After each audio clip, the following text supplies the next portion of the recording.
to click on to you guys to see you and realise that we had deleted my YouTube app on my phone yesterday because we were recording a podcast and we didn't have enough room to record the podcast. And Mark went, oh, just delete YouTube. It's really quick and then we'll just put it back. But I'd forgotten, so that's why I'm late. How are you all? Good morning. Whilst I was sitting waiting for YouTube to download, I was watching all your comments. You all so I love the way you all chat to each other and know each other. It warms my blooming heart, so it does. Good morning, Bev. Good morning, Lisa. Good morning, Alfie. Good morning, Elizabeth. Hope you are all well. Good morning, Grazio, Creatorholic, April, Sarah Jane, Kylie Mitchell, Holly Brocker, Karen Busby, Faith Goodman. Mark's escaped the builders today. Actually, we have the best builders that anybody has ever had, ever. And we deserve them because we've gone too long without having amazing builders. Can't wait for you to see our bathroom. Oh, so exciting. Morning, Nadia. Morning, Jackie. Morning, Janine. Morning, Jasvir. Morning, Ross. Yeah, so Mark's at a screening. I've got paint. Oh, look, I've got paint and random eyelashes on my elbow. Because I'm going out to lunch today. I left my eyelashes on from my photo shoot yesterday, so they're dropping all over the place. So if you suddenly see something just flutter down my face, it's probably another eyelash. How are you all? Hello. It's very strange, and Mark, I could tell, was getting very irritated with me because I called him. I said, I can't see anything on the title of what we're talking about. So I've written it down here because it's not showing up on my page at all. So if I forget anything, do tell me. What should we talk about first? What about these sharks? Look at this for a headline. Aggressive 6-foot taupe sharks are now living in London's rivers. What do you reckon to that? Oh, sorry, Grazio. Your little one has a bad cold. Oh, God, there's nothing else. I remember being so desperate with, I think it was Maddie, when she had a cold and her nose was so blocked that I sucked the bogey out of her nose. Has anyone ever done that with their kid? They all so desperate, they go, and they can't breathe. It's funny what my mum will do. Caught sick in my hands like that. Just do it there. Just do it there. Are they aggressive, says Karen Busby, or just pissed off they're not in the sea? I love that. Look. This is actually good news, but then I'm afraid there's a bit of bad news towards the end. But so sharks are living in the Thames with the river teeming with life 64 years after being declared biologically dead. First of all, did anybody know that it was declared biologically dead 64 years ago? I feel a bit ashamed that I didn't know that. All these years, I've never known the Thames was biologically dead. Has anybody ever swum in the Thames? I have. Can be very dangerous. Wouldn't recommend it. What's the disease? Viles disease from rats. Who did I interview? Oh, God, Ben. Who's that guy that's always like doing like ridiculous things like climbing Everest or rowing across the Atlantic? Ben, someone posh, very posh, lovely. Grew up with Harry and Wills. What's his name? Blonde hair. Got a nice posh, very posh wife too. They've got 2 kids. What's his name? Ben Folk. Don't you think it's really funny that, okay, I had an epiphany yesterday, or an epiphany as Kay calls it, because I berate myself all the time for not remembering people's names, but I'll give you 25 facts about the person. What do you think of that? Does that mean I've got a terrible memory or an incredible memory? Does that just mean I've got a terrible memory for names, but I've got a good memory? What do you think? It came to me yesterday when I was worrying again about dementia, and I was just like, just there, I've given you all those facts about Ben Fogle. He rows, he's got a lovely wife, 2 kids, he went to school with Harry. Just can't get his bloody name. Emotional intelligence, thank you for storytelling. Thank you, Castle Off the Skies. Do you know what? I'm going to take that one and I'm going to sit with it today. So, so apparently these sharks, these taupe starry smooth hounds and spur dogs, right, which release a venom from fins, another reason maybe not to swim the Thames, are using the cleaned up waters as nurseries. Isn't that beautiful? They like giving birth in shallow bays and estuaries, with young sharks remaining up to 2 years. Also, seahorses, oysters, seals, and critically endangered eels have also been found in the river since their first full health check since 1957. Now, this is beautiful, is it not? I always try and give you some good news. The Zoological Society of London said the Thames now supports more than 115 species of fish, 92 species of birds, and has almost 600 hectares of salt marsh, which is a crucial wildlife habitat. I think at the moment we just need a good little bit of news. The estuaries provide us with clean water, protection from flooding, important also for nursery for wildlife. I don't know if you remember, a few months ago I was working with Thames Water to try and get this message out about putting oil down the sink because it just causes absolute havoc. Please, please never pour oil or fat down the sink. It's so bad for the environment. Even if you've just got a little bit of oil in your frying pan, get a piece of kitchen paper, wipe it out, put it in the bin. Do not pour it down the sink. So I thought that was good news. There's a bit of bad news about sewage at the end. But I'm not going to tell you about it.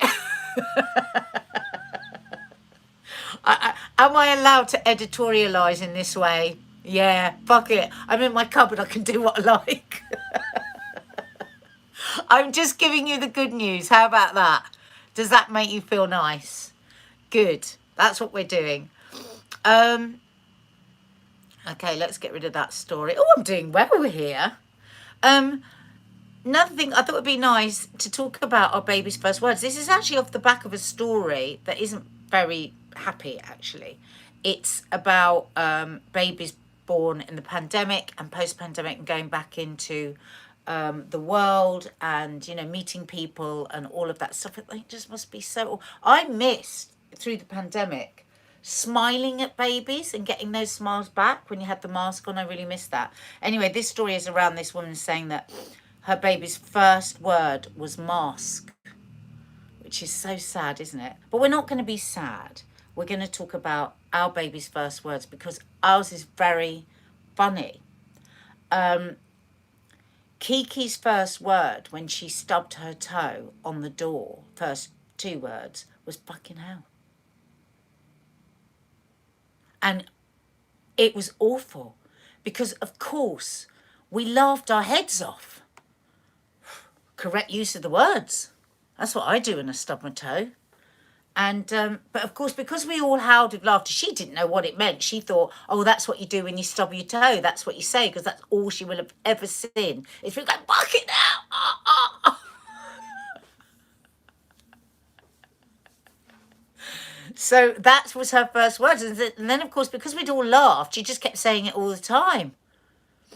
Dina's got a good story on that, actually. Dina took her eldest son. I think he must have been about 2 or 3, like on her hip, you know, to this posh private nursery, Dulwich Village private nursery. And, you know, these private... No, it was like a private nursery that then goes into the primary school. So you do have to be interviewed, and they're very much like, you know, what sort of person are you? And... and they were in the gardens, and it was all very tinkly, and all the children were all lovely, and they all had their iron shirts and shorts on. Dean said it was so intimidating.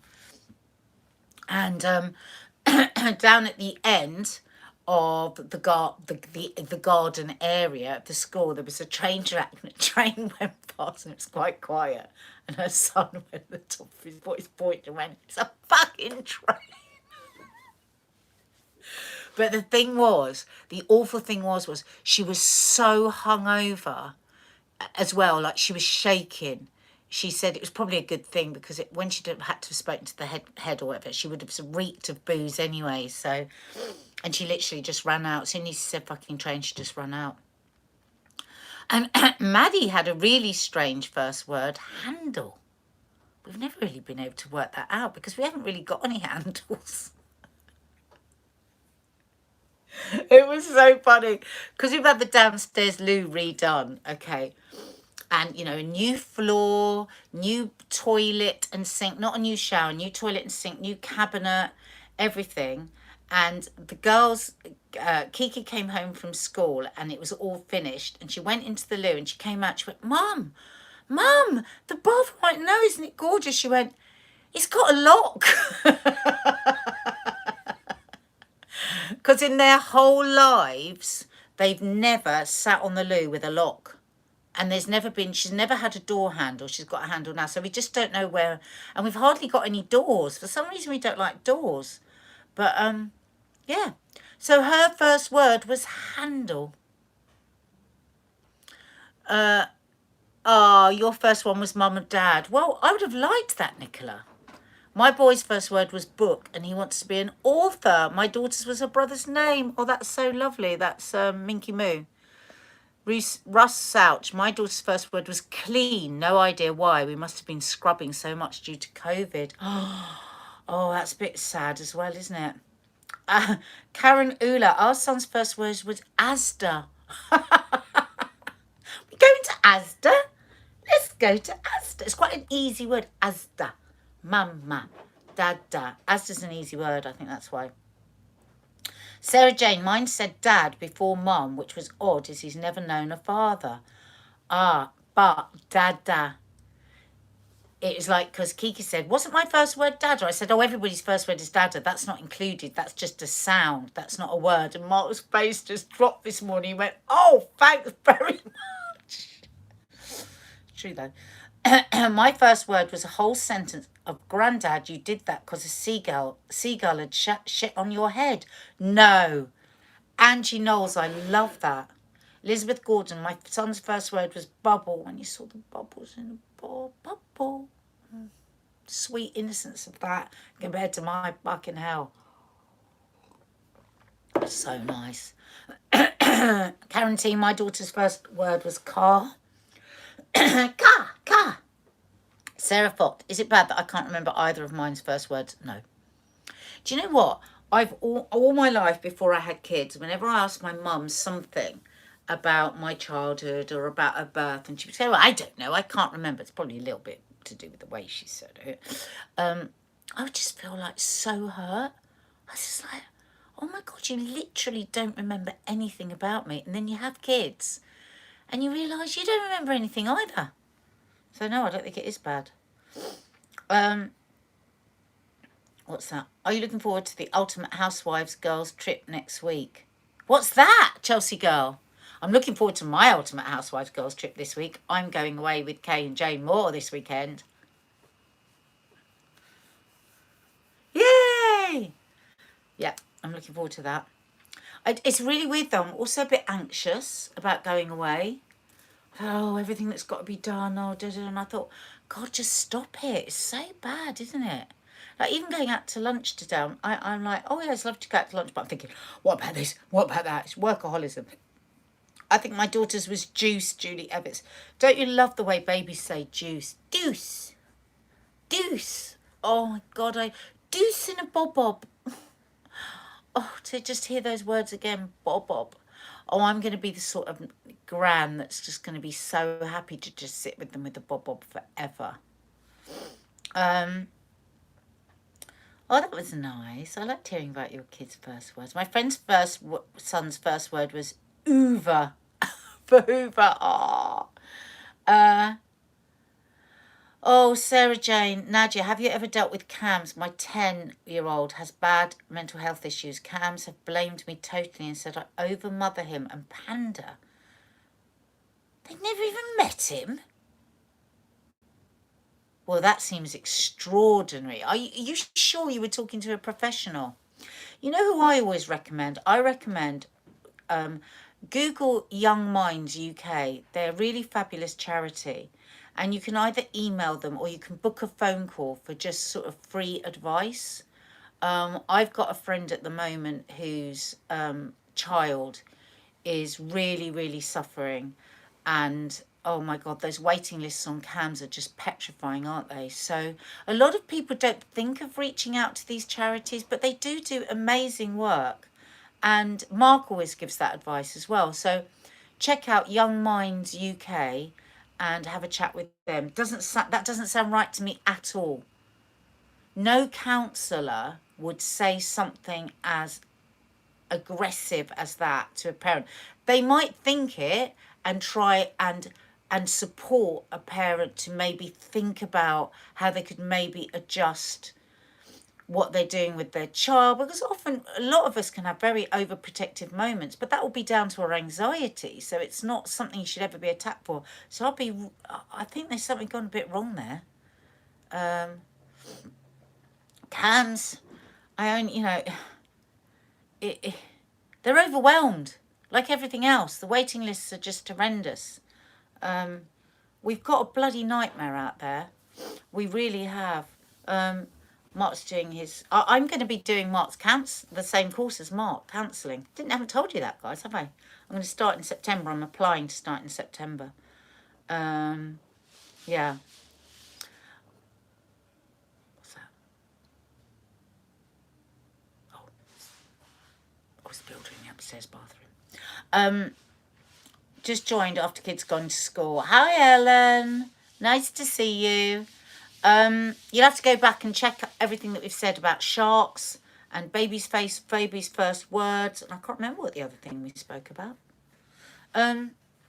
Okay, this isn't such a nice, fun up story, but I kind of feel that I want to talk about it a bit because I just think it's really... Often we want to turn away from these terrible, heartbreaking stories, but sometimes I feel, especially when victims have chosen to talk about it, I feel, that I want to listen and I want to hear, because I think if they've sat on a TV show and told their story, maybe it's part of their healing. The story's not coming up now because of the internet. Do you remember this horrendous story of the Turpin family? This was a family who... Oh, look at those two beautiful girls. Oh my God, I want to cry. Straight away, I want to cry. I just find it so fascinating, the incredible depths of courage and bravery that people can have in the most horrific of situations, and that will to survive. And where does that will come when you have had a whole lifetime of horror? So just quickly to remind you of this story. So this was back in 2018, and this was a family, a mum and a dad, and 15 children ranging from the ages of 2 to 29, I think. Yeah, 2 to 29, 15 siblings. And the first we knew of them was when 2 of them, who I think were 17 and 16, I'm looking at a picture of them now, sitting upright, sitting there just as beautiful as anything, managed to escape and call 999. And the police came to the house and described it as just a house of horrors. They said there was no other way to describe what they found. They were all emaciated. The 17-year-old they thought was actually 10. She's sitting here now looking like, the most together, fine young woman. Sorry, I get so emotional with these stories. I just can't understand how a mother and father, two people can do... You can understand one maniac, can't you? But they both abuse these children. And they've done their first interview. This was on the Diane Sawyer, which is a huge show out in America. And they've done their first interview. And they talked, so basically, let me go back. So what the police found were these 15 siblings, well, there was 13 of them, because obviously the 2 girls had escaped. They said they felt they were going to die when they were escaping. They were so terrified, but they felt they were going to die so many times that they just thought, if this is where I die, then it's time to die. So many of them were chained to their bed. They were given 1 meal a day only. They were all starving. They were allowed to shower only once a year, right? The parents used to buy toys, but if they touched them, they were punished, and on and on and on. Absolutely horrendous. So apparently it was dark. The smell was absolutely foul. They weren't allowed to use the toilet. You think, how does this happen?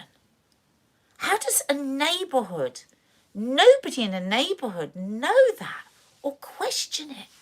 There must have been crying. There must have been some screaming. I mean, okay, as they got older, I suppose they would have got very quiet and very muted. But a young child being starved, somebody must have heard something. And I feel so sorry for the neighbours as well, because imagine if you kind of had a feeling, but you didn't want to say anything because you didn't want to be. I think the message here is, I'm going to actually find the interview and watch the interview, because I think they deserve us to hear them, don't you? But I feel sorry for the neighbourhood as well, because imagine if you had been suspicious and you didn't do anything. Of course it's not your fault. Of course it's not your fault. The only fault it is of these 2 monsters. Absolute fucking monsters. Occasionally they would take them out, but they had full control of them. These kids were absolutely terrified. The mother, on a regular basis, used to choke them almost to death. I mean, oh my God. Oh, there's a very good documentary on at the moment about it with the children speaking. Is there on YouTube? Velvet Vicky Wet. I'm going to watch that.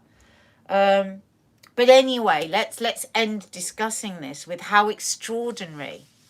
And these girls say that they are living their life. They had no life, and now they're living their life. And you just think, oh my God, I'm going to write to them actually. I want to just say, wow.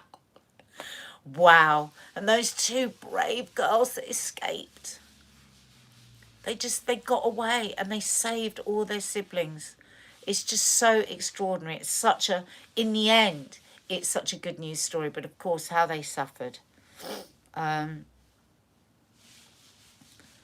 yeah, look, Escape from a House of Horror. I hate that headline, Escape from a House of Horror. Why did it have to be so sensationalised? I mean, they were padlocked to these children. It just beggars belief, doesn't it? Both the parents have got life. Isn't it a funny old what? Now, I don't believe in the death sentence. Oh, I suppose they're in a state. Oh, maybe California doesn't have the death sentence. That's what you have to remember. Yeah, because they're in California. So they've got life imprisonment. Good. That's what you want. You want them to have life imprisonment. No chance of ending their life. They need to know, because whatever they're going to suffer in prison is nothing like their kids did. Don't you think? I know, Russ, and there are people that can't have children. It's just like, oh, fuck up. Okay, let's move on from that to something. Let's go for a bit of nostalgia. What do you think? Do you have a bit of nostalgia? Linda Tyler, I don't think a life sentence is too good for them, because I think if you put them to death, they wouldn't have suffered. I think they need to suffer in prison. An American prison. Wow. Just think about that, what they're having to go through. Britain acts to save thousands of red telephone boxes. Now, I still get excited every time I see a red phone box. I love them. And I love them when I see them just randomly for no real reason. Like I'm looking at a picture one here. It's just like randomly on an A road somewhere with no life, no houses, no nothing. But there is a campaign to stop them from being closed up. What are your memories of red phone boxes? Hey, Brie, says Jackie Bellina. I love that. Oh, Gracia. Oh, anybody else know anything that red phone boxes have been turned into? Kerry Gracie, I feel your pain. Of course it does. Kerry just saying here, as someone who couldn't have children, this makes me so angry.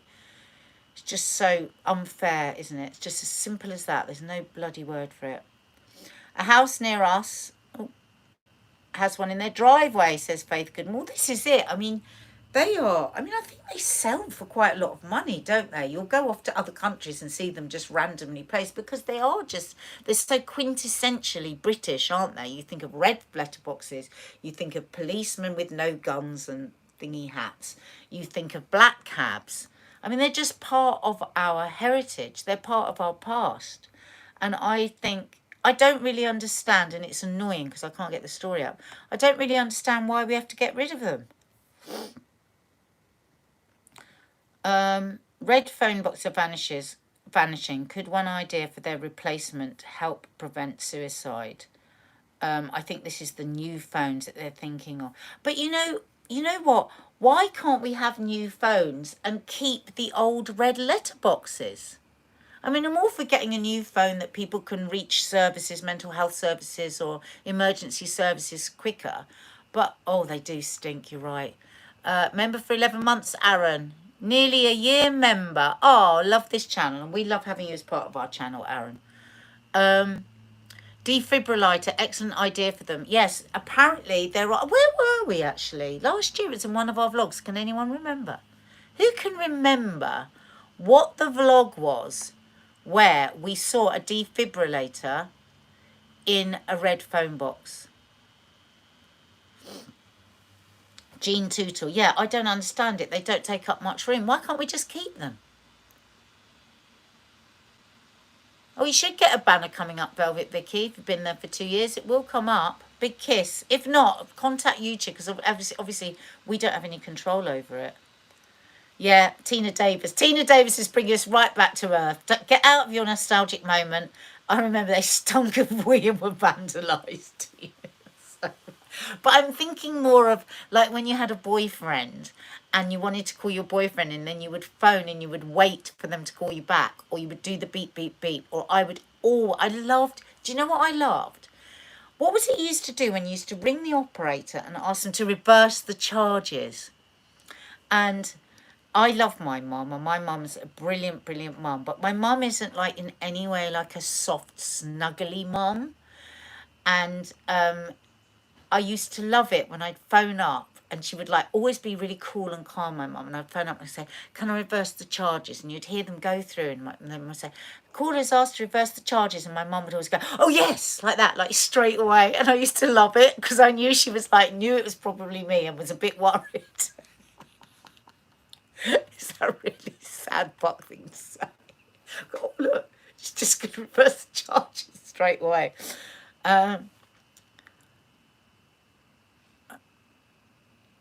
Oh, Sarah Jane, I blocked the payment for membership as I didn't recognise it and was like, why is YouTube taking my money? Now I can't rejoin because I blocked the payments on the bank app. Oh, Sarah, and we've lost you.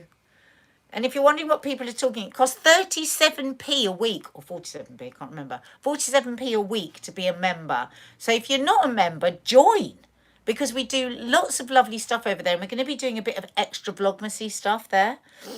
And soon, I'm getting Mark to do a live sushi rolling in the members area. So do join us. I think it's 47p a week. The Creeper family say it's the best money they've spent. I genuinely do think it is an absolute bargain. Because I know how much work we put into the Sunday show. So I know that it is a bargain. When do you get to see the new bathroom? Very soon. It will probably, we've got the two because we've got the upstairs and the downstairs. It'll probably in the next few weeks because Mark is trying to get all the content out now, the black backlog of content from our vlogs. So because when we start Vlogmas, we want it to be properly Vlogmas on the 1st of December. So he's working really hard at the moment, doing a lot of editing. I'm so worried about him. But not about the editing, but he's just like not sleeping. His sleep has gone terrible. He's getting 4 or 5 hours a night maximum. Anyway, please can you hit the like button, because I can't see anything on my screen. How many like buttons are, how many likes have we got so far today? Have you been enjoying yourself with me here? Hit the thumbs up just underneath me. But you can't get melatonin, can you, Ellen? Can you get melatonin? Anyway, my darlings, my sweethearts, my lovelies, my angels, my chicken puff poo-poos, bum-bums. Thank you for spending this half hour with me. I'm off to do yoga with Rachel now. Yeah, can you hit the like button? Only 89? That's terrible. That's just terrible. Did Mark put up my tasty, toasty, toasted sandwich pizza last night? Did you see a film about pizza in a sandwich toaster? Did anybody see that? Did Mark put it up? No. He will be putting it up. It's really delicious. And you have to make it. I tell you what, I'm on fire with my toasted sandwiches. All right, my darling. Love you lots. I think I've got to go and check the builders are all right. And do my yoga lesson. And I've got quite a few bits and pieces I've got to do before I leave. So, lots of love like jelly tots. And hopefully when I come back, the painting will be finished. I can hear them sanding. I'm really nervous though. I think I've got the colour wrong. And Mark was like, oh, I don't care. I can sit in a bath in a black room. I was like, that's not what I wanted. I just wanted another opinion. And Kiki was like, oh, I don't know. Just have the blue one. And so then I'm going to choose the colour and everyone's going to go, oh, no, I don't like the colour. Anyway, I love you and I will see you very soon. Big kisses, everyone. Don't forget to subscribe and hit the notification bell so you always know we're here. Bye, guys.